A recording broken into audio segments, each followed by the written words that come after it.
Socrates Garrett Live every Tuesday on WeBelieveDigital.com. Socrates talks politics, finances, and social issues that affect the Black community and so much more. Phenomenal guests and engaging conversation. Straight talk, no nonsense topics that are informative, educational, and inspiring. Socrates goes live with politicians, church leaders, business owners, and others. The time is now, talking to you about us. Socrates Garrett Live every Tuesday on WeBelieveDigital.com.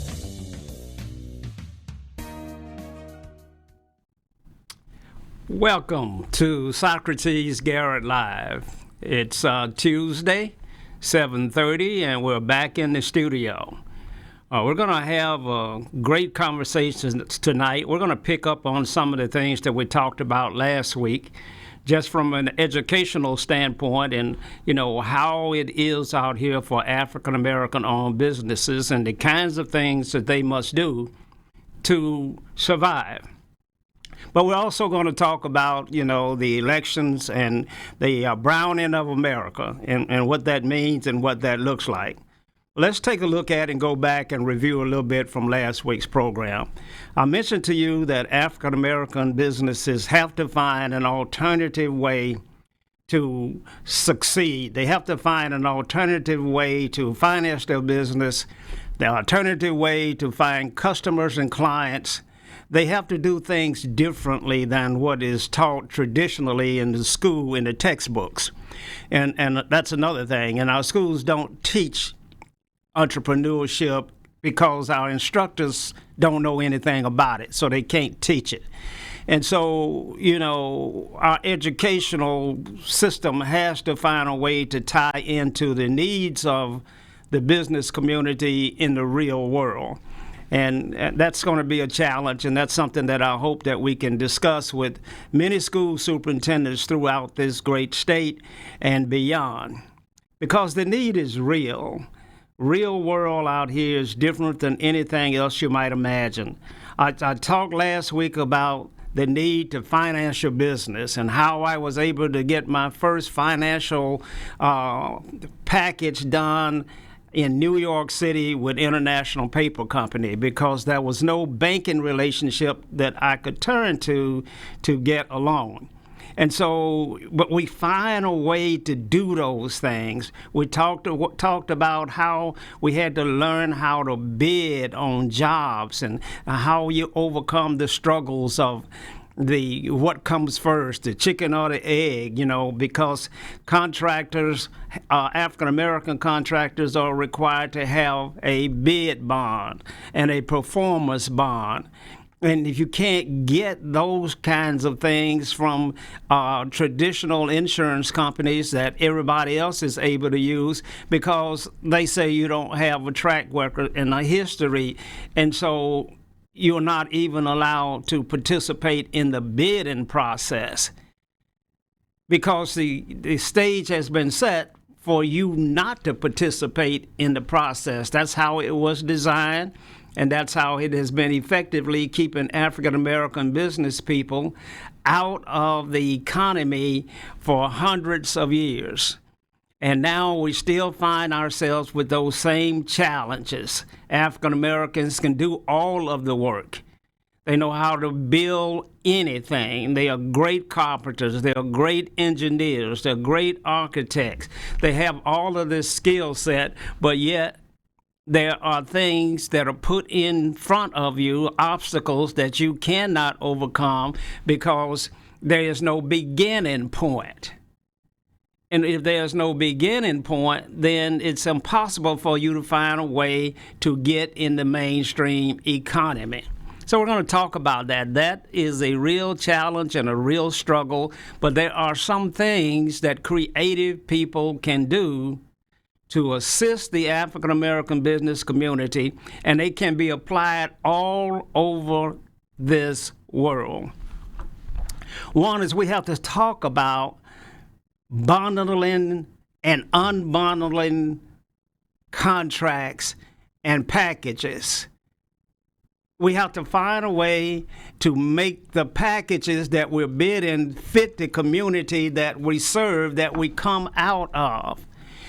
If Jackson, Mississippi is 85% African American and you have a large proportion of the business community that is in the site work, civil site work on construction projects, then it would make sense that if our economic engines, that being the city, the county, the airport authority, the school systems, and alike, it would make sense then that they would not put the site work package into the bid that the general contractor receives.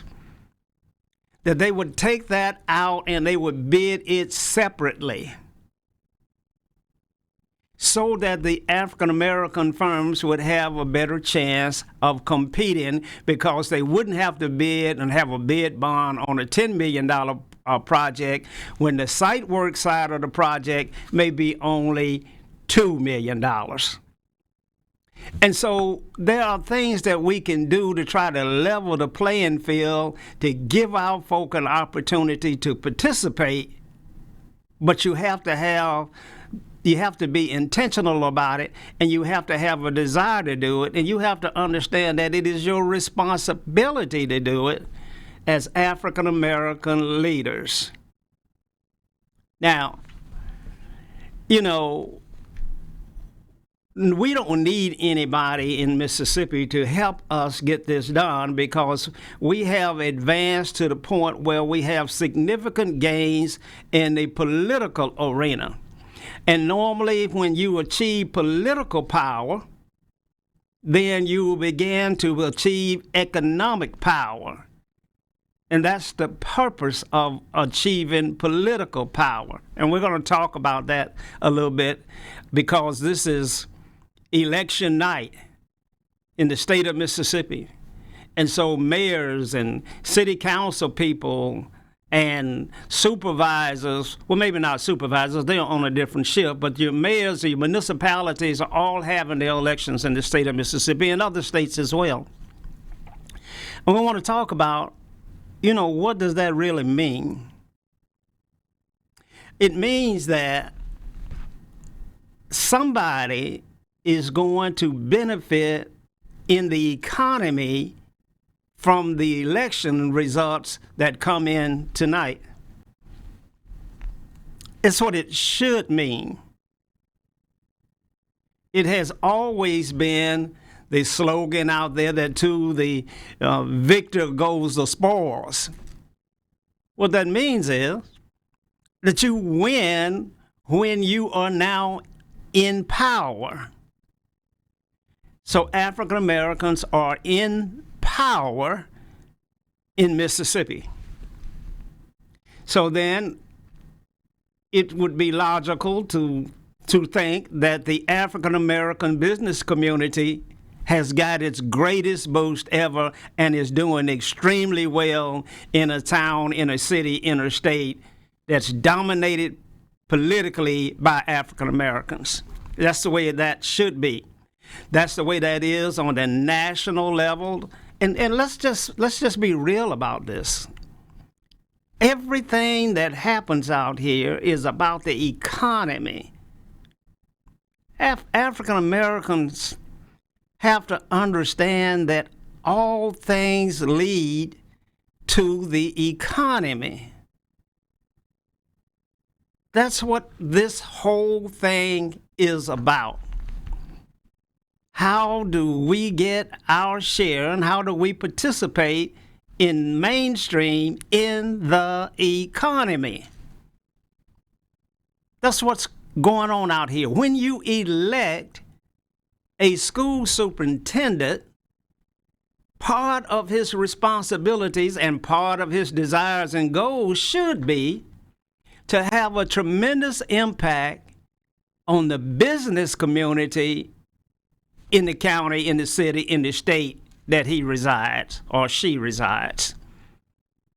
That's got to be priority 2. I'll say that priority 1 from the school superintendent's position is the education of our children. But right after priority number 1, priority number 2 is the economics that impact our community, because if you have poor economics, then you have poor families, and you have poor families, you have children that are not able to study and learn. It's all about the economy. It always has been, and it always will be. That's what elections are about. The changing of the guard means the changing of who participates in the economy. So tonight, as we celebrate the many people that will become mayors and council people and the rest of the folks that are being elected, as we celebrate their victories tonight, we hold them responsible and accountable to the goals that go along with having achieved that position. That is to build an economy that benefits your constituents. That's what that's all about. When presidents change in the White House, they change everybody in the entire government. All of the department heads, so the Department of Defense changes. The department head of USDA, the department head of Energy, the department head of Defense, the Secretary of the State, the Treasurer, the Justice Department. Everything changes for the people who won the election. They bring their people in, they are rewarding their people with jobs, opportunities, and contracts. That's what that's all about. Otherwise, we wouldn't need any elections. You see, because nobody really wants these jobs. You gotta know that nobody wants a job that pays them 100 times less than what they were making in the private sector. Why would you want a job like that? Why would Haley Barbour, who was a partner and a principal in the largest lobbying firm in Washington, D.C., want to be governor in the state of Mississippi? Why would anybody want to do that? They only want to do that because the ability to control the economy, which is billions. Billions of dollars are now being controlled by whomever is in that office. And so that's why we ask people to run. That's why we ask them to take a pay cut many times.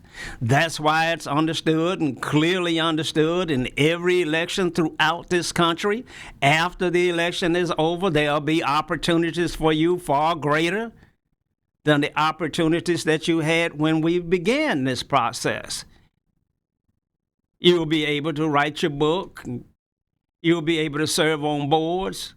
You will be able to do trade missions in foreign countries from the relationships that you've established. You will be able to become multi-millionaires after having served your constituents by making sure that they got the largest from the economy. That's what this is all about. In the African American community, though, we sometimes don't understand, we don't get that part. Because when we win the offices, nothing changes. The same white folk that were getting all of the contracts in the beginning under the white administration continue to get the same contracts under the black administrations. Nothing changes when we win. And I'm going to share with you tonight, how trivial and how serious this situation is, and how much an effort everybody will put into holding a certain segment of our population down beat down, not allowing them to participate in the economy because there are no contract opportunities. They relegate our position to zero and wonder why we are upset. Nobody seems to really get it. This show, as always, is brought to you by Earth Blend Coffee, the finest coffee that money can buy. Let's stay tuned for this commercial. Have you had your Earth Blend coffee today? At Earth Blend Coffee, we take pride in offering you the very best of beans across the world, blended and roasted to perfection, giving you superior quality and satisfying and flavorful taste. Experience the world in one cup with Earth Blend Coffee. To order, visit earthblendcoffee.co now.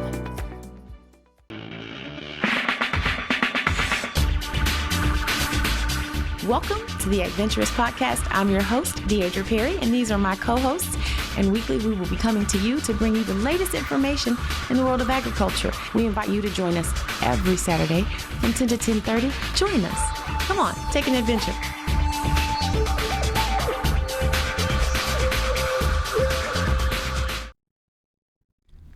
So let's just stay right there for a moment, because these elections are important. We gotta stay right there for as long as it takes until we understand why we seek these offices. Now, you know, it wasn't that long ago that I was a tremendous supporter of an African American by the name of Tony Yarborough, who ran for mayor of this great city of Jackson. And Mayor Yarborough was successful and became mayor of Jackson, Mississippi. And while I had supported him in his candidacy, I never imagined or even thought that it could be a situation where you could win the mayor's race and actually lose in the economy, because the white community went on such an aggressive attack that said that everything that the mayor was doing was based upon who supported him in his campaign. Like that was something new. It was new maybe to our folk, to black people. Maybe they didn't understand. They don't understand because they don't really contribute to campaigns, because they don't understand why they should. All our folk know is that life is not good. All they know is that we have high poverty and high crime and poor schools. And they don't know why. And so they hardly vote, let alone contribute. And we can't teach them that because we haven't demonstrated to them that when we win, when we are in control of the economy, that your families benefit. That African Americans, workers, get jobs. That African American businesses get contracts. When we get jobs and contracts, we are able to build strong families. And when we're able to build strong families and educate our children, we have strong schools. And when our people are working, They are not robbing and killing. When they have contracts and work, they have high self-esteem. They are beginning to move into the middle class. They have aspiration of moving into mainstream. All of this happens to the least of us in the community when we gain control over the economy. The corner stores are no longer operated by Indians. African American ownership takes place in our community. African American owned businesses spring up around economic engines where we have political control. And if we have political control and that does not happen, we got to break the system all the way down to see where we went wrong. Because it always has worked for everybody for hundreds of years. It worked for President Trump when when he was in office, all of his folks prospered.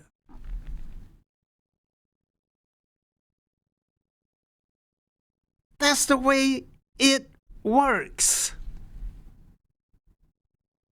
We can't change the game.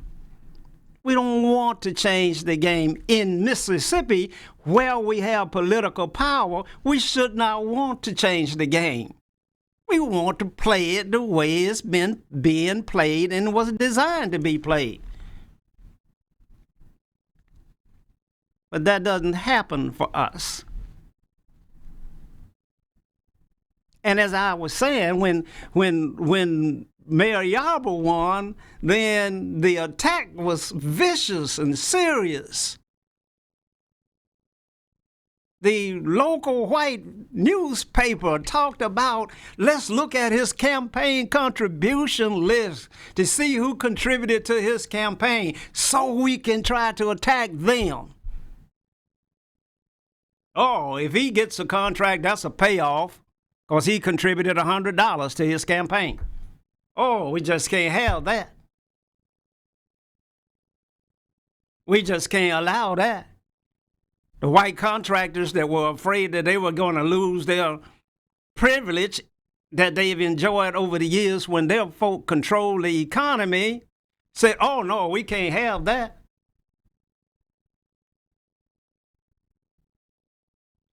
And the attack was vicious. We won the election, we lost the economy. It just don't make sense. It ain't logical. You can't write that up. You can't draw that up that way. It violates the rules that the economy operates on.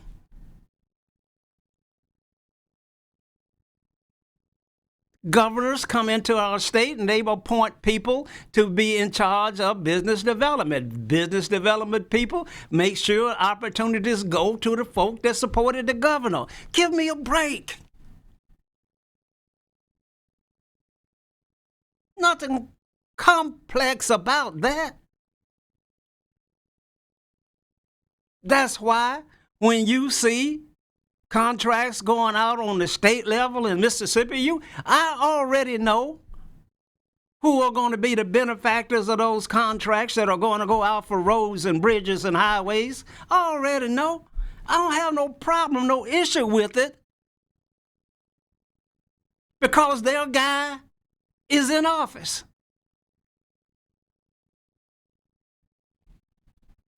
What about when our guy is in office?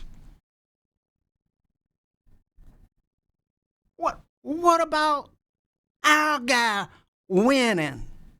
Do we win? Or do we lose?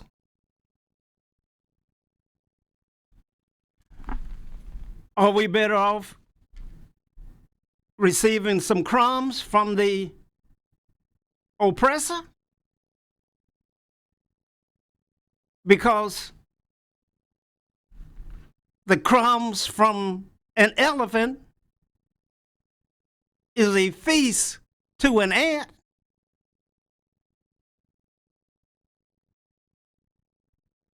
Are we better off feasting as ants than we would be with our own folk in charge? Serious questions. It's a serious question. It's got to be answered. Because the shift is occurring all around us. Things are changing in America. Things are changing in the world.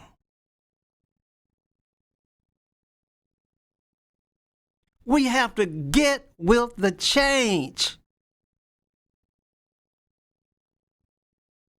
Our folk have to get in place to bring about the same benefits that others brought about when they had the office.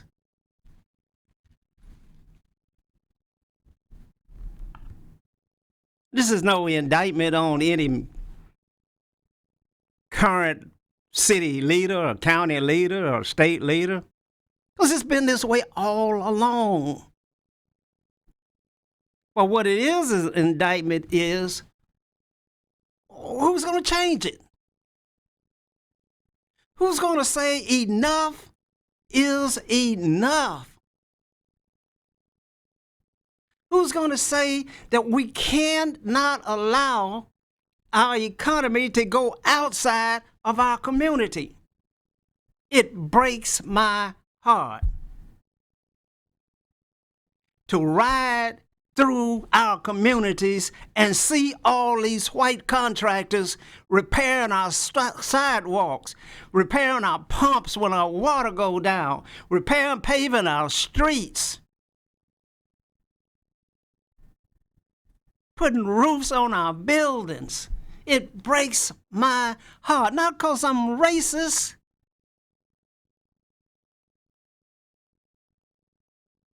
because I know that when we won, that wasn't supposed to happen anymore.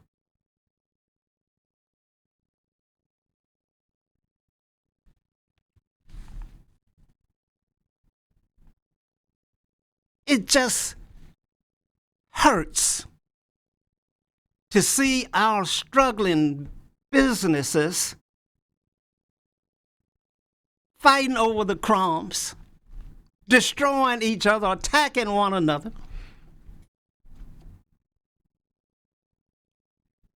Because we don't understand who is actually controlling and why we're in the condition that we're in.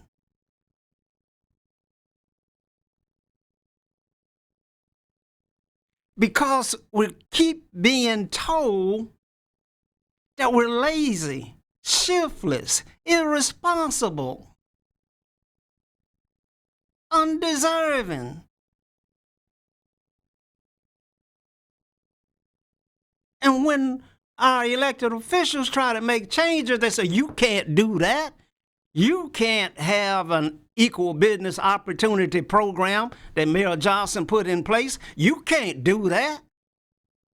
You can't try to build a black business class so that they can share in the economy. You can't do that. You can be mayor, but you better not bother this economy. And then they put in all of these substitute committees that control dollars and revenues in our cities and make sure that that community continues to get the contracts for goods and services even after they lose the election.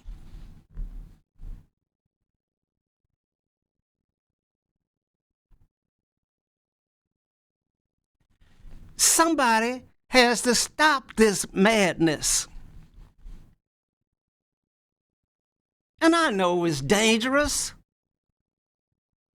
I know every time you try and stop it, you look back and say, really, what really happened to Harold Washington in Chicago? I know you really want to know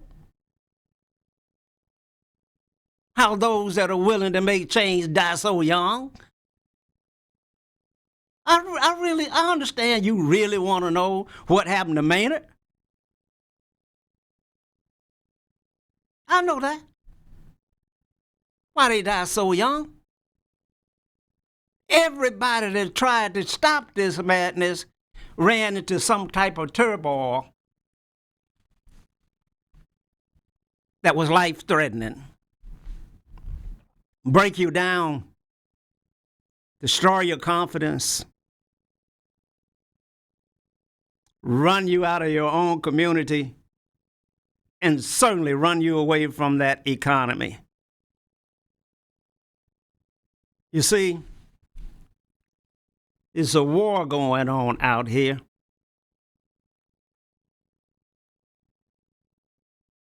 And everybody wants to act like it's not. Everybody wants to say that it's some society breakdown. Everybody wants to say it's a lack of education. Nobody says it's a war. Oh, you can't say that. But that's what it is, and that's what we're in, that's what we're struggling with. Stay tuned for a message from our sponsor. Have you had your Earth Blend coffee today? At Earth Blend Coffee, we take pride in offering you the very best of beans across the world, blended and roasted to perfection, giving you superior quality and satisfying and flavorful taste. Experience the world in one cup with Earth Blend Coffee. To order, visit earthblendcoffee.co now.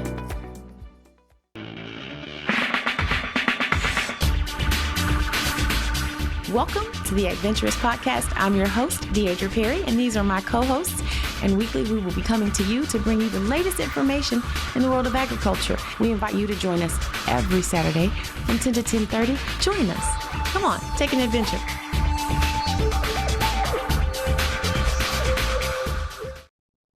Now, since we are in this unnamed war,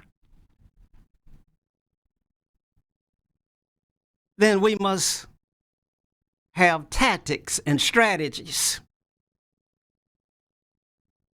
We must come together as leaders and develop strategies to change the outcome. Because the end does not look good for us.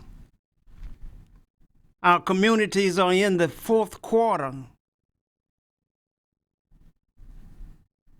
We're losing ground so fast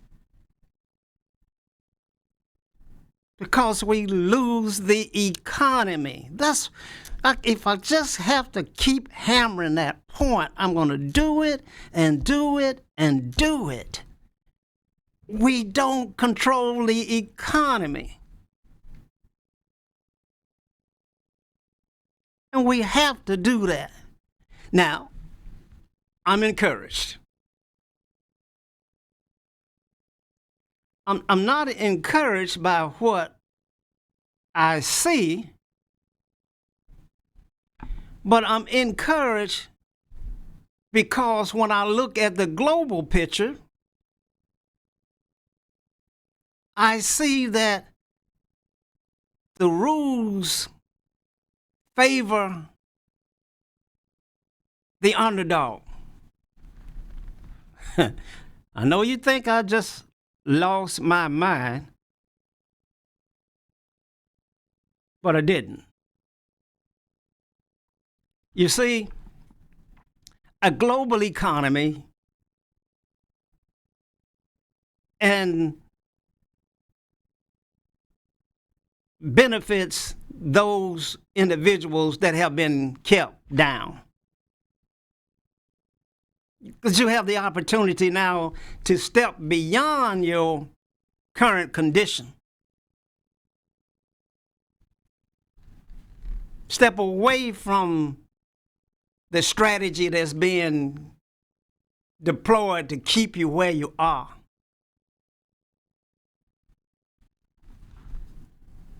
You got a better chance. And yet, we have no chance if we don't achieve political power. We got 300 or 400 years of that. And during that 300 or 400 years, we made no gains. We didn't make any gains when our folk were sharecroppers. They worked all their lives and still owed the man at the country store. Everything that they made, he took that. Because he controlled the economy, decided how much he was going to charge you for milk and bread and meat and clothes and gas. And he just keep changing the price to control the economy because he was in power. And all you could do was slip away quietly in your sleep and sing those Negro spirituals. Swing low, sweet chariot, coming for to carry me home. Carry me where?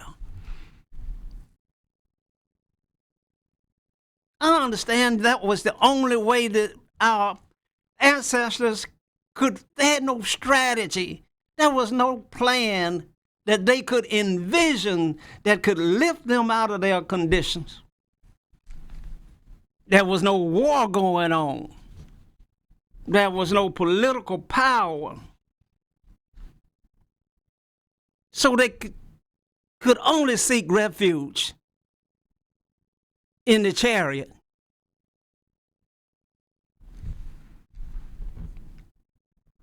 Because everybody controls the economy. You can't win when that happens. And it gets so mean and so vicious, the fight and the struggle in this economy. This is where the rubber meets the road. This is where white privilege continues to dominate and black ignorance continues to allow white privilege to work. Even when you control the political power. And so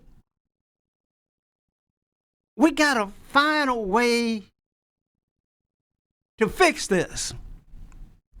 Now, I said I was encouraged. Now, I know I don't sound like I'm encouraged, but I am.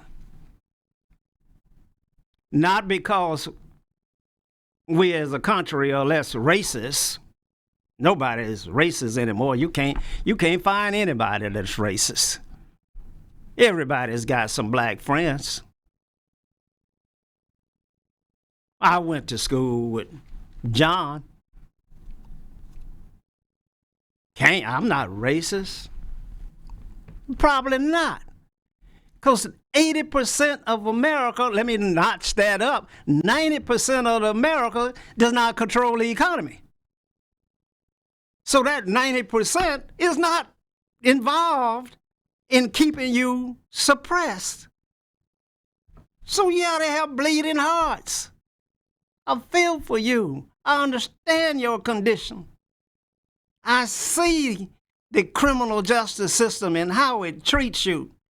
I see the poverty levels in your communities, in your cities, in your towns. and how poor you are. I see that and I hurt for you. I love you. But that 10% that's controlling the economy don't give a hoot about you. And so when you understand that and you know what the problem is, then you come up with a strategy to fix that. In the 400 years or so that the state and the country has been operating, African American owned business get less than 2%. Some people say they get less than 1% of contracts for goods and services out of our government, of which we are 30%, 35 to 40% in the state of Mississippi, and 10 to 12% in the country, in the entire USA. And you get less than 1% of contracts for goods and services. By design, people.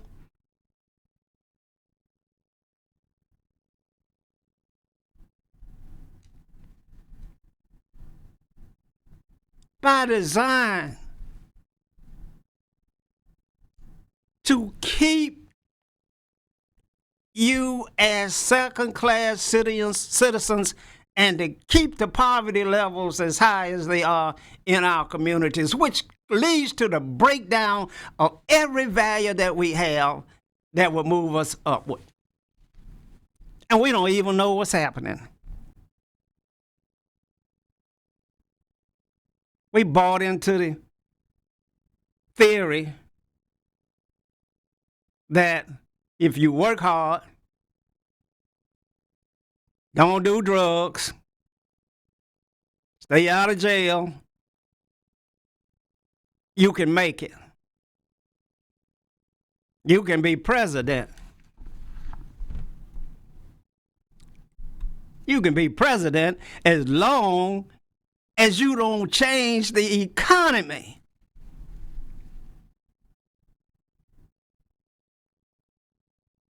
There were no programs under Barack Obama that I can see, that I can find, that changed the economy for African Americans.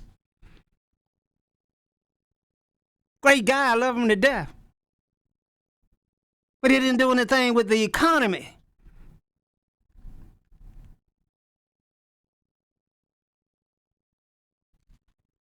That's what this is all about. That's why we have elections. That's why this is a great night. Somebody just hit the lottery.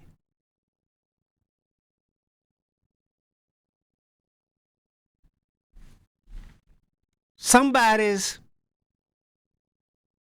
guy, somebody's team is winning.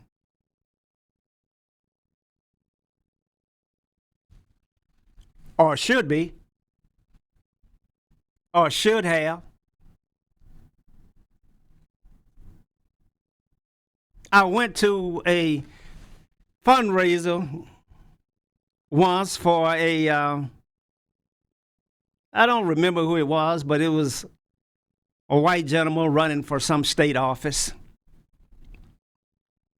And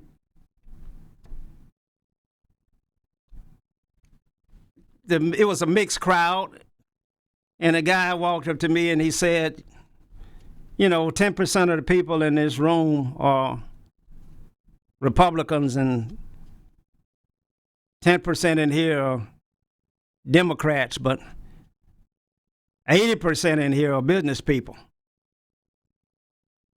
80% in here are business people.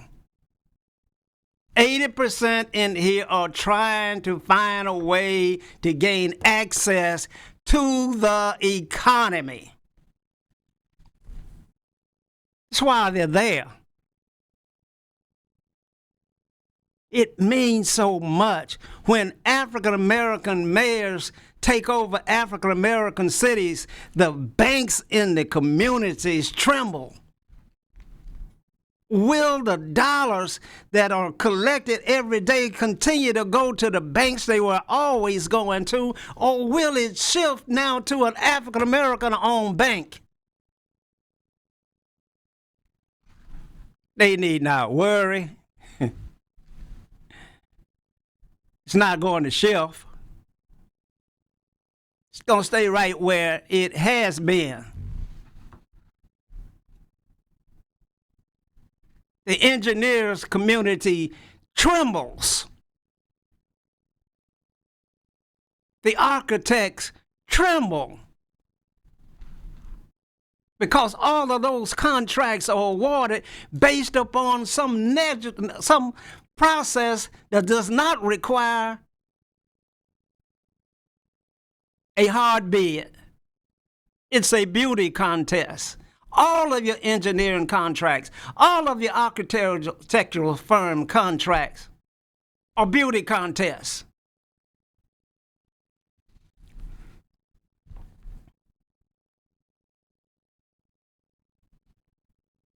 And you can't win a beauty contest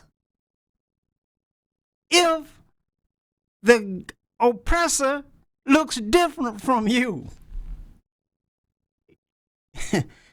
You still gonna be ugly.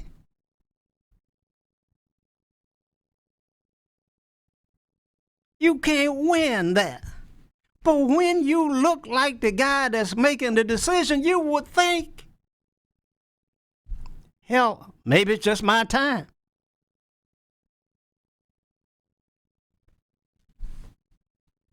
The mere fact that we look alike might not have a whole lot to do with it, but just maybe it's just my time. Maybe they will choose me. Maybe they will afford me an opportunity to grow my business, to develop my business, to gain greater capacity with my business, to hire folk from my community.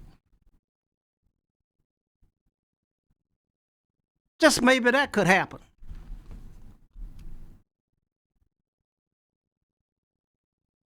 But it doesn't. Now, when I come back, I'm going to talk a little bit about the war that's going on and why it's going on and the seriousness of it and who the generals are. Stay tuned. We'll be right back. Have you had your Earth Blend coffee today? At Earth Blend Coffee, we take pride in offering you the very best of beans across the world, blended and roasted to perfection, giving you superior quality and satisfying and flavorful taste. Experience the world in one cup with Earth Blend Coffee. To order, visit earthblendcoffee.co now.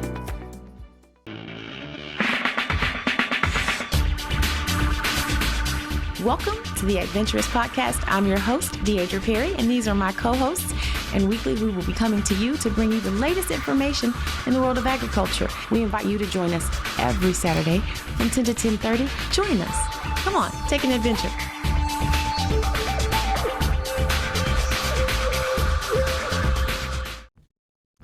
So, we're talking about this unnamed war.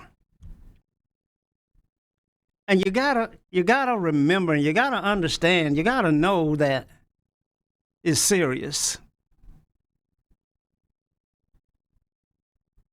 It takes a lot of courage for you to try to uplift your folk, for you to stand at the podium and say that we are open for business for African American owned firms, period. We're going to find a way to engage our business community.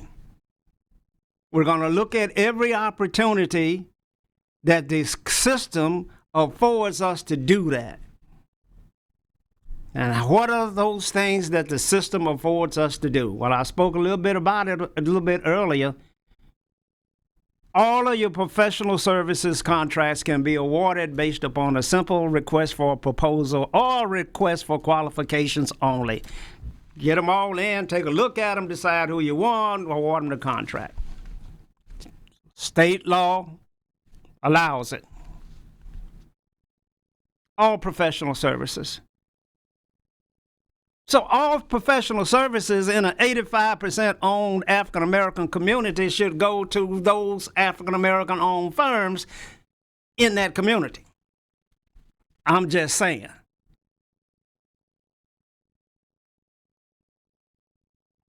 Because black folk are making the decisions about that totally within their power, within their discretion,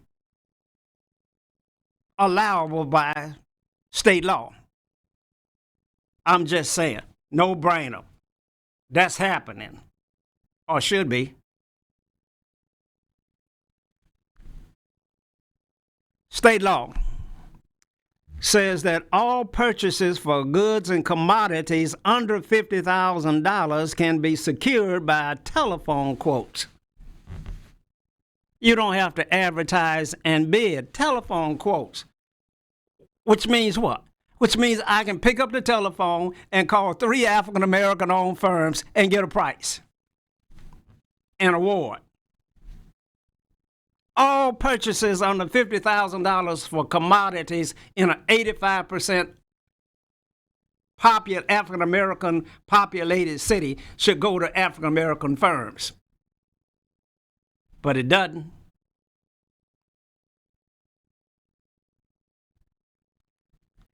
State law says that anybody that has a product on state contract pricing, every municipality, every school system throughout the entire state can buy from that firm without a bid, without advertising, just can buy off state contract. Every African-American owned firm that has a state contract product that is on state contract, every school superintendent, every municipality, every county ought to be buying products from that African-American owned firm. Up to any limit, 10 million, doesn't matter. That's what the law says.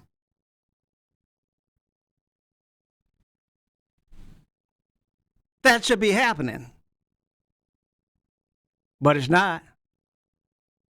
The reason that they created the state contract pricing was so that they could buy from their friends at any amount without advertising and bidding, so we wouldn't ever know that the deal went down. We're not in the game. We don't even know that the award was made because it wasn't advertised. We never saw it. So they created state contract pricing so white business firms could buy, and so governments and municipalities could buy from white business firms on state contract pricing at any amount, no problem. That's why it was created. We don't want to change the rule. I'm not asking to change the rule. Now that we have African-American mayors, county supervisors, school superintendents that are African-American, I'm not asking to change the rules. I'm just asking you to utilize the rules the way they were intended for your folk to our benefit. That's all.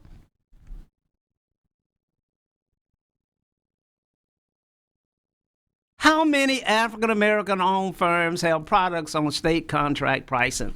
Every elected official ought to know. That ought to be one of the main topics when you have your staff meetings. When the superintendent meets with his cabinet. When the mayor meets with his cabinet, when the board of supervisors meet with their cabinets, they're one of the questions that are there, that's prominent, that's asked every time.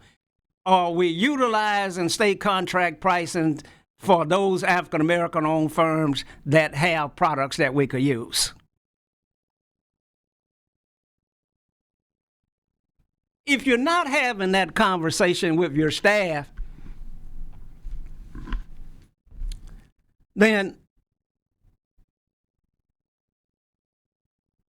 we will continue to feed from the crumbs of the elephant.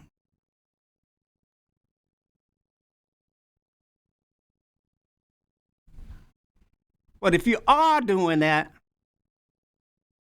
you're going to make a difference. Somebody is winning. Somebody is getting ready to win. Some community is getting ready to grow. The tax base is going to increase. Businesses are going to come in because there are opportunities for you here. African American owned firms from Georgia are going to move to Mississippi. From New York, they're going to come to Mississippi. They're going to hear that the playing field has been leveled down in Mississippi where we have political power. I'm opening up my office down there tomorrow. African American owned firms.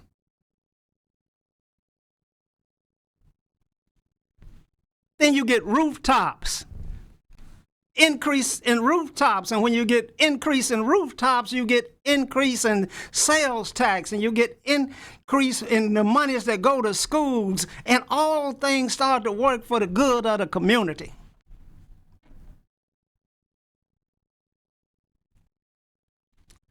First, got to know. Well, no, let me back up. First, you got to care.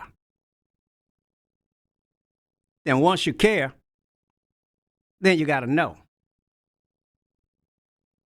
And once you know, you got to be courageous enough to implement. And boy, are you going to get knocked down. You're going to get knocked down. But that's what's got to happen if we're going to save ourselves. Now, enough of that. It's election night. I hope everybody wins.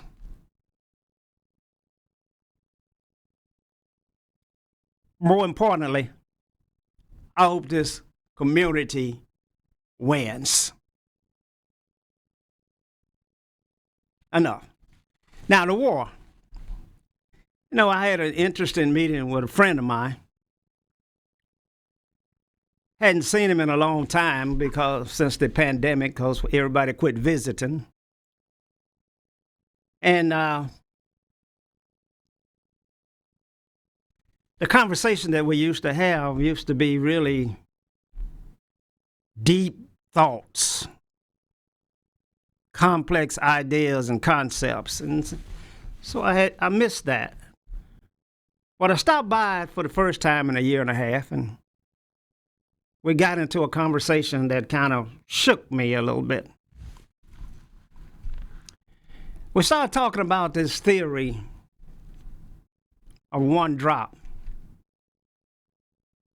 We started talking about the browning of America. And we started talking about the war that's going on associated with the browning of America. You see, they put it to me in a way that my oppressor is not angry at me,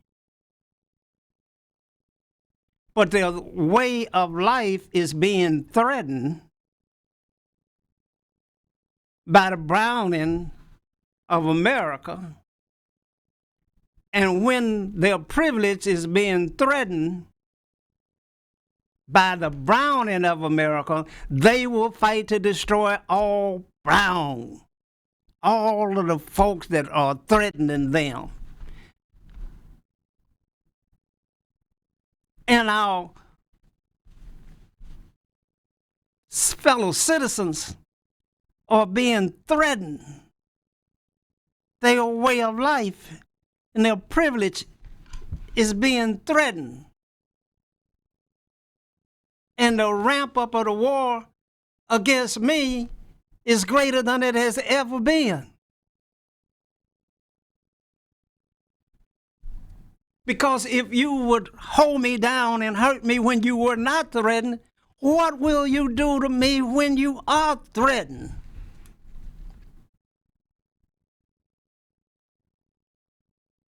And so as America continues to brown and as political power continues to shift and go in different directions, and as folks start to control the economy, then other folks start to lose that privilege, the war is on, people. We better get ready. The changing of the voting rights laws in Texas. We better get ready in Georgia. We better get ready. The war is on. It's no longer going to be one man, one vote. You can't have a democracy that works that way when you brown up America. There'll be a lot of changes, and that's what happened with the Trump era. That's why all of my folk in Wisconsin and Pennsylvania that went red because they were threatened. But Trump took them too fast and too far and exposed it. And they had to shift back. But they were threatened. That's why they did that. And all across America, folk are being threatened. Because nobody wants us in this economy because it affects their privilege and their lifestyle and their ways. And I wish it were not that way.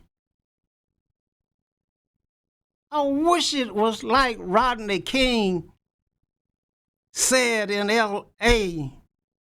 when he was after he had gotten beaten down. I wish we could just all get along and share in this economy. Let us have good schools.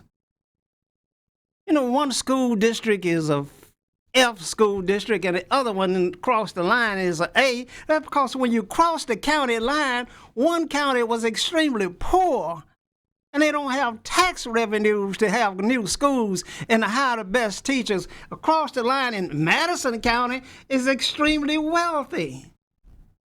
They got a better school system. Our kids in the Delta can't get the same education. They don't have no money.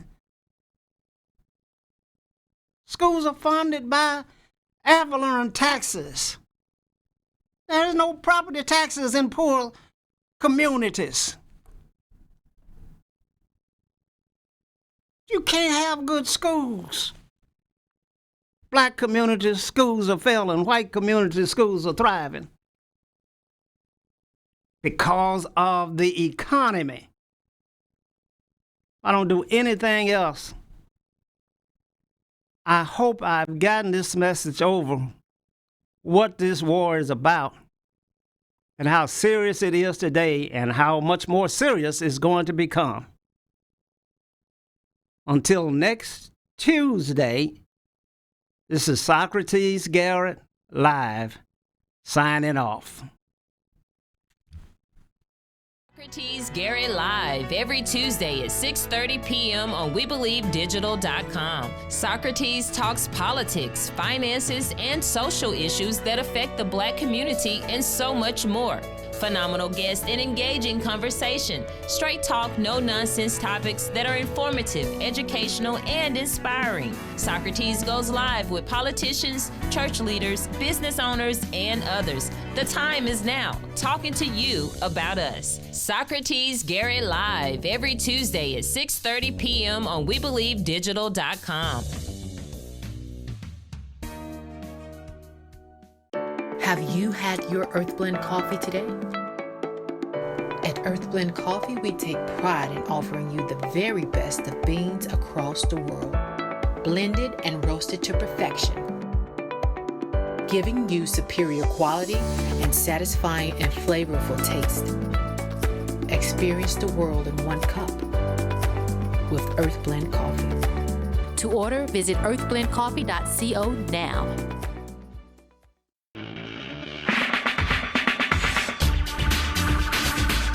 Welcome to the Adventurous Podcast. I'm your host, Deidre Perry, and these are my co-hosts. And weekly, we will be coming to you to bring you the latest information in the world of agriculture. We invite you to join us every Saturday from 10 to 10:30. Join us. Come on, take an adventure.